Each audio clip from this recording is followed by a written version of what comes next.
Tell me about your story. I was just basically doing everything as a one-man band. I was the CEO of the company and the office cleaner. You really need motivation, power, and so on. So where did you get it from? I had to give up the business. I have goosebumps. Coming from an entrepreneurial background, I'm able to see things differently. You feel that you're going to prison. Failure is like a game. You fail today, you start again. LinkedIn. What is your role now? Without going out to have a coffee, talking about family and their life choices. I love this part of the world.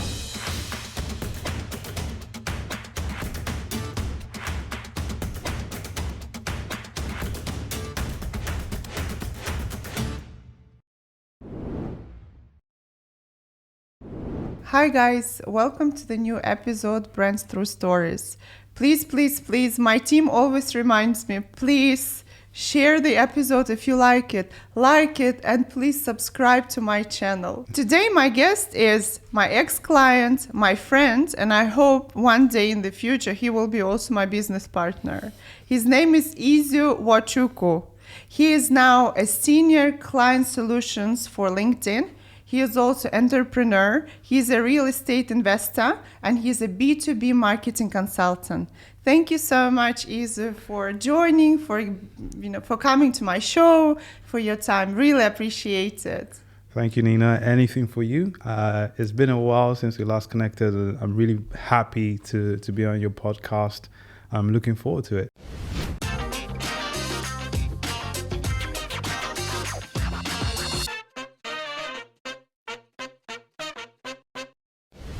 Thank you. I mean, you always support me.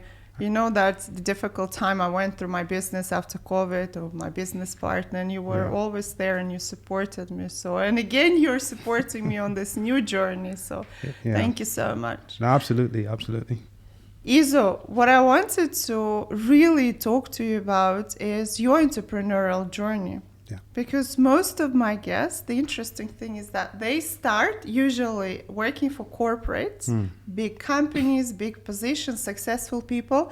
Then they get tired, burn out, and then they move to being a businesswoman or businessman, entrepreneurs. Yeah. Now with you, it's completely different journey. You're an entrepreneur, corporate, great company, one of the top brands now, and then back probably corporate entrepreneur. Yes. So tell me about your story. What was your first business? When did your entrepreneurship started? So it started very early on. I think I was straight out of university. I was a year out of university and looking for jobs, and I couldn't really find a proper job. But I was always very creative. So, I used to draw and do a lot of arts. And so I started a urban streetwear clothing brand. I started out by doing the graphic designs for the brand, doing some tailoring and stitching, and I created this clothing brand which was called Urban God Clothing at the time. Oh my God! So my target audience were gods. But my target audience were young urban kids from urban background, streetwear, and so. I wanted them to feel like gods when they wore our clothing. So the brand name was Urban God, to make them feel a little bit more proud about themselves. And so it was streetwear, t-shirts, hoodies, denim, jackets. It was a very, very creative time in my life where I pushed a lot of creativity on my own. During that time, when you started very young, right? Right after, not experienced very much, but with this amazing, inspiring name, Urban Gods, which I like it. Thank you. Very empowering. Yeah. Where did you feel were the difficulties, or did you have any business background actually? Who was your teacher? Yeah. So zero business background. And that's one thing. Funny enough, I did study business IT at university, but it taught us more about being workers as opposed to business people, entrepreneurs. And so from registering my business to getting it launched, I knew nothing about it. I just had the creative side of it. So some of the challenges were just, first of all, actually even knowing how to set up a business, knowing where to find the finance or the funding to set up a business. Although I was at university, I had very little money. I was always in debt, So those were the challenges, those things I had to learn as I went along. So I got my older brother to invest in the company as a little bit of my savings.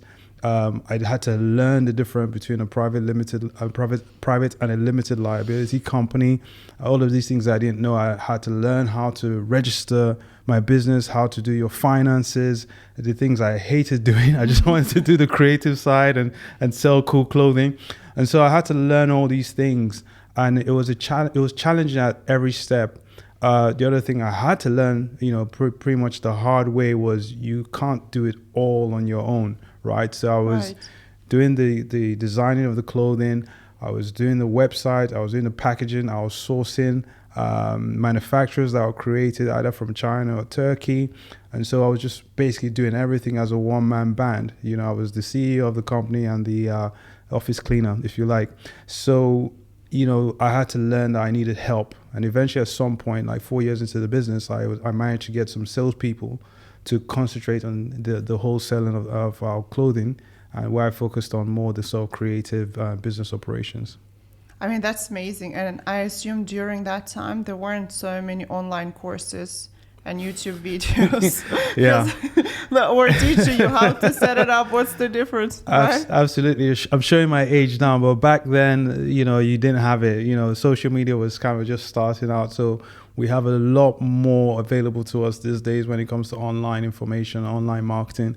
But back then it was just, you had to get into the trenches and you had to learn as you went along, or, you would learn from other people who had previously done it before. Many entrepreneurs now, the startups, they're dreaming about, drinking cocktails on the beach, delegating their work to someone else, right? Yes. Organize it, put system in place, delegating it, and then selling it and making, billions out of it, become a unicorn. Now, and it's all in the books there, right? There's a lot of motivational videos that tell you, and I see where they could get motivation, drive from, and believe, which, not all of them can achieve really. But during that time, where did you get to be a CEO of finance and also marketeer and the cleaner at the same time? You really need motivation, power, and so on. So where did you get it from? Yeah, you're absolutely right. There were days where I just felt like, because I had no days off, absolutely no days off. I think I was, for the first 2 years, maybe I was going to bed at 1 a.m., 2 a.m. because you're doing everything. And I think the motivation for me was just wanting to see this thing become successful. Right. Wanting to see people love the brand that we've put out there, and so that was kind of my driving force to push it. And I guess I was young as well. I didn't have. I'm trying always to tell myself age is not. I think I was like, I think when you're young, you're sort of naive to certain things. Fear hasn't really settled in terms of I didn't have a mortgage, or I didn't have things like that. I would say, well, if I push for this, it could risk other things. So it was just I felt free to do it, and I wanted to see it become successful, and that was my motivation. I think that's what drove me to keep going on. And then what happened? So with all that freedom, you went to corporate world straight away in a very, very corporate environment. Into corporate environments. No, absolutely. So I think I ran the business for 6 years, and then we had a recession, and we basically started to see the market dry up. A lot of my suppliers were favoring the big brands over our brands. So, there were big famous brands, and so buyers were saying, listen, I'm going to put my money into what I know will sell quickly. Your brand is great, your business is great. And so, that was just another lesson for me to learn, because I've never been in a situation like that where some people who had been buying from us all of a sudden started to shrink. And so eventually, I had to give up the business. I had to say, okay, there's nothing for me to put into this anymore in terms of time and money. And, it's time to kind of move on to something to find some security. And so eventually I had to close the doors after 6 years and then move into the corporate world, as you say. I have goosebumps because, I think during COVID, out of my that was 17 years of my being entrepreneur. Mm. I actually felt at some point that we're gonna close the door, and it's a very thank God we didn't close the door, well, and now we are back. Yeah. But it's a very painful thing. Yes. It's like you letting your child go, professional child. How did you feel? When was this turning point when you decided, okay, time to close the doors? Yeah. I'm moving. Yeah, I think. And how did you feel? Yeah, I felt like I said, I felt very disappointed. The fact I felt ashamed. I felt like I've failed, and so it took me a very long time, years to think, okay, I'm going to go back into being an entrepreneur again, or start a business, or do something on the side. It took a lot of time and willpower to be able to venture out there again. But, I don't regret starting the business. I learned a lot about myself. I learned a lot about doing business. I still learn today, but that was the journey that got me thinking outside of the box. So even though I'm in the corporate world now, you probably notice in corporate world, there's a certain way you carry yourself, a certain way you behave. And sometimes we're not encouraged to be our authentic self.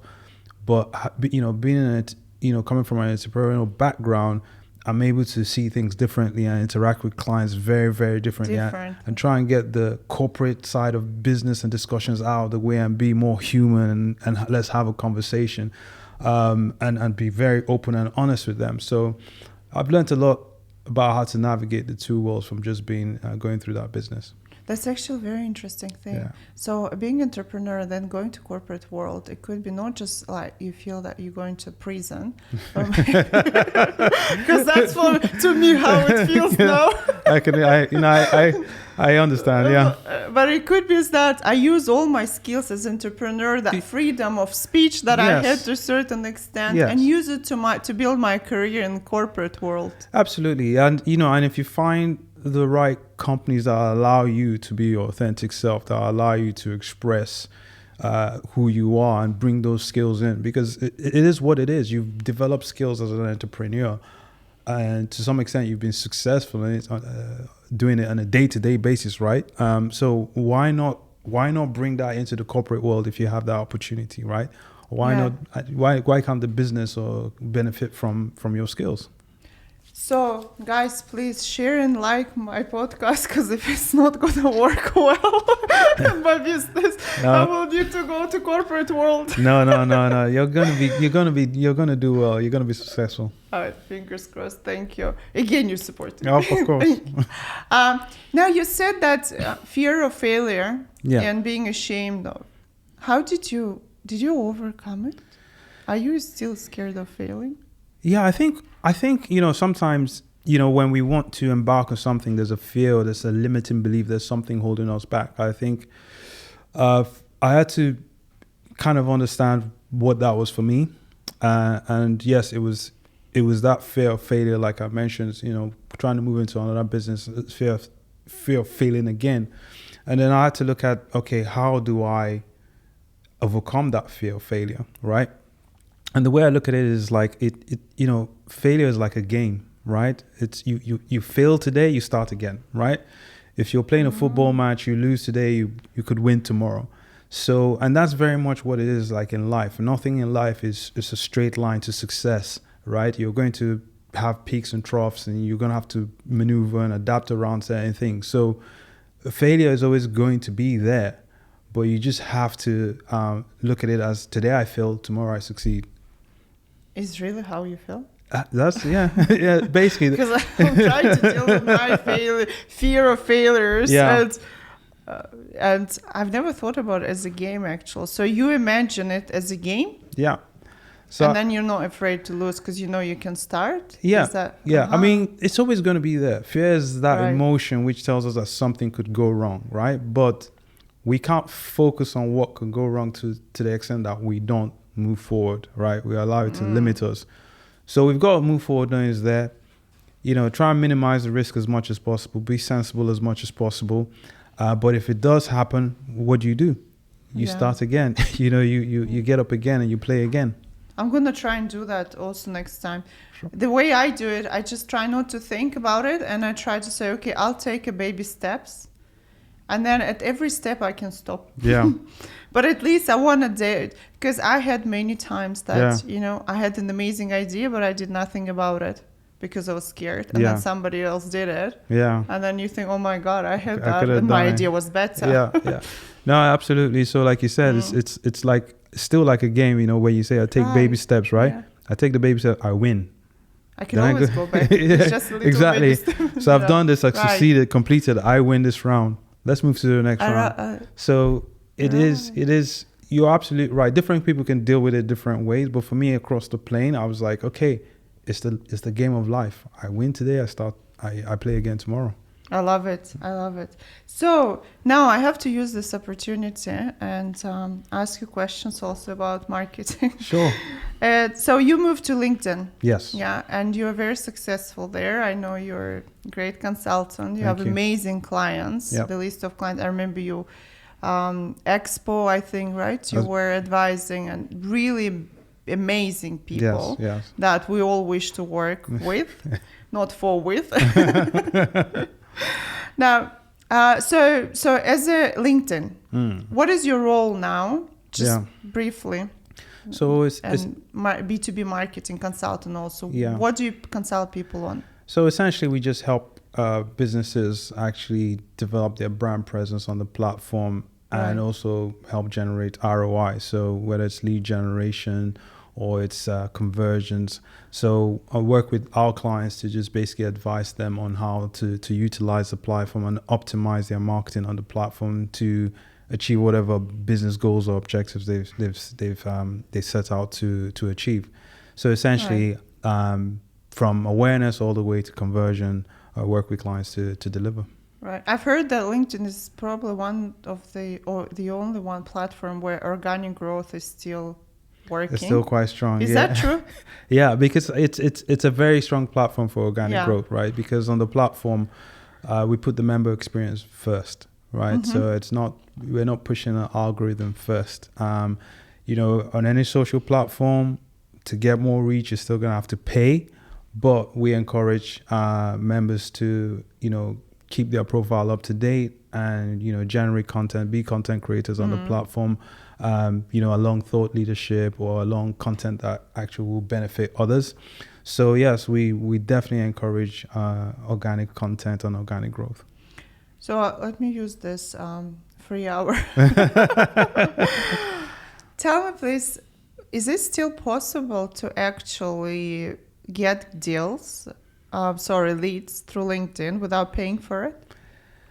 You can, but it's not necessarily scalable, right? So it's you actually having to potentially reach out to people directly on a one-to-one basis if you're not going to be paying for it, and then you're trying to engage with them on that level. So it's definitely not scalable. Once you go into sort of marketing for leads, then now you're able to scale it. So you're able to reach more people and you're able to actually target the people that you want to reach. So if you wanted to reach your CEOs of particular industries, you can actually do that, as opposed to I have to email one person or message one person and then start having a conversation. You can actually, it's a push versus pull, right? So you can actually either push out your content to many people on scale, or you can go into just try and grab one person. So where paid marketing works is with the scalability. I know you worked and consult for European companies, UK, right? And now for GCC. Yes. And we're not talking about UAE only, but GCC and Saudi especially, where a lot of people want to get to. Yes. Is there a difference in the European marketing, I would call it, and here? No, there's definitely, every market has its own sort of niche and behavior. And, you know, when I came here 10 years ago, or just over 10 years ago, I came from the UK where I've been working, and, you know, I came with the best practice beliefs of the UK and tried to apply that to clients here. So in Europe, I would say it's probably the wrong choice of words, but I'll say it's a little bit more disciplined in the way they work. So if a client is going to spend X amount per month, they'll spend X amount per month, no questions asked. And, you know, you just need to make sure that you're delivering and you're serving the client. Whereas here, it's very different. They're very Not discipline. I would say this. I wouldn't say a lack of discipline, but I would say more. We have a very volatile market here, Yeah. right? Things go up and down. Things Yeah. constantly change, so you have to react and you have to adapt. Even though the adoption of digital online marketing has exploded here, but it's still sort of certain areas where you have sort of maybe a resistance to it, or because digital is very measurable. So we see certain instances that clients could start and then stop for no reason because they want to question what's happening, which is all well and good, but that actually might have a negative impact on your business, because when you stop marketing and advertising, Right. your engagement drops, people don't see you as much, and they see your competitor.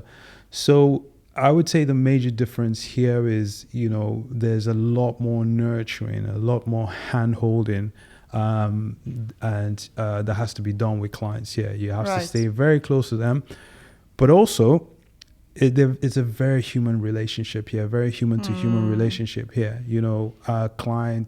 My clients really appreciate that, going out to have a coffee, and Yeah. we spend 20, 30 minutes talking about family and their life Yeah. choices before we start talking about business. And so you get a very human relationship, which I enjoy. So Yeah. yes, there are differences, but there's also good and bad in both. Yeah. I mean, there's that human face. Yes. I think it's the part of the world that is really still embrace their culture and Absolutely. the values and family and people Yeah. and human. That makes me, I love this part of the world Absolutely. for this Absolutely. sort of things. Yeah. And I love being here Yeah. also. I know sometimes this human relationship with clients might not always benefit you, because then they always ask for discount. Yeah. Free gift. Yeah, no, listen, I think that's with, I for me, when I work with clients, I try to make it easy for them to work with me, right? So sometimes they might ask for a discount, and you just have to find a deal that works for both of you. Yeah. And I say to a client, if I gave you the discount, it's just not going to work. We're not able to give you the Yeah. right service. I'm very open, very transparent, but you also find a way to say to the client, well, let's start with this, let's test this, and if it's working well, then we increase it. So as your confidence grows in the way we're working, then we can invest a little bit more. Yeah. So again, it's just being as open and as human as possible, and just having human conversations around business, Absolutely, I agree with you. So for me, just to summarize, correct me if I'm wrong. Number one is, it's possible to grow organically. Still, Yes. once you grow organically and make a little bit more money. So to grow organically, you need content. Just always put Yeah. a good content Yeah. that is relevant for Yeah. your customers. Yes. But Yeah. your organic growth is not going to be the same as, you're Yeah, going I'm to going grow. there. Okay. Yeah, once you get a bit of money from organic growth, invest Yeah. in a proper strategy. As a salesperson and a marketer, I would Yeah. say invest first. Invest right? first. Invest first, and then marry that with organic content. Yeah. Right. So the two work hand in hand. But when you invest, be disciplined. Be right? disciplined. Yeah. Just go over it, consistent and patient. Consistent. Yes. Consistent. Even if you don't have big budgets, but you stay always on. I've seen clients who have massive budgets that start today, the next 4 months, we're not doing anything. And so all the gains you have go down, your reach goes down, your engagement goes down. But I've seen clients with kind of mid-sized budgets, or even small budgets, who stayed consistently on for 12 months, and the gains go up. Right. So the cost of acquisition goes down. They're acquiring more people because they've stayed on, and more people have been seeing them month on month. So consistency, like you said, is key. And then be authentic and believe in people. Exactly, or be authentic. Be authentic and believe in people. Now, with all this knowledge that you have, Yes, and your entrepreneurial background, yes, now I know you're gonna go again. Now you're starting a new journey as an entrepreneur. yes. What new things, with all the knowledge that you have now, what will you do differently this time? So a lot of things I've already started to do differently. So, when I started my first business, one man doing it all. So now, I have a business partner, right? So we share the workload and we share the finances. So it's not just all on one person. And, you find someone that has the same likes as you or the same beliefs as you, and you become friends and you split the workload. And so sometimes I consult for business coaching with smaller businesses or people who want to start up, and I see them, they have a big dream and big vision, and I know it's going to cost a lot of money as one person who has a full-time job that wants to transition to become an entrepreneur. And the first thing I say is like, okay, you've done the business plan and everything. Do you have a business partner? And, you know, at that point, they're like, why? And then when I start explaining, okay, what if you fall sick for 2 months or 1 month? Yeah. Right? That business is on hold. That's it. Right? And then it takes you another 2-3 months to get the business up and running, even if you're tired for 1 week. You know, so, but if you have a business partner, you can say, you know what, I'm not feeling it today. I'm not feeling this week. Can you handle this? And the business can continue to move because you have someone to share the workload. So I always advise, you know, start with that, you know, start with looking for a business partner. If you have the money to hire 100,000 people to do the job, great. But if you're a small entrepreneur who wants to start, get a partner to support you. I can't agree more with you. I mean, if you asked me 2 years ago, I would say no, because I was going through that difficult time with my business partner, which it wasn't really because of business. It was more a consequence after COVID. Yeah. So at that particular time, I would say no. Yeah. Now, 2 years later, I would say yes. Yeah. Because there's always, you need someone to blame for your failures. No, I'm joking. No, I totally understand. Yeah, but yeah, absolutely, someone to share the load with, and it also gives you time back. Time Absolutely. to spend with family, time to even do other things as well. Yeah. Now we have this game. Okay. We've got a game that we're asked 3 questions. Sure. So my audience is people who are very entrepreneurial spirit. They either have their companies or they will, or they dream about it. Yeah. Now, what should you, 3 questions. What should entrepreneur do regularly for business success? Okay. Don't be afraid of. Okay. To make their company successful, or stay away from. Do regularly. I would say 2 things. 3 things. One is basically network. You know, keep networking, going out there, meeting new people.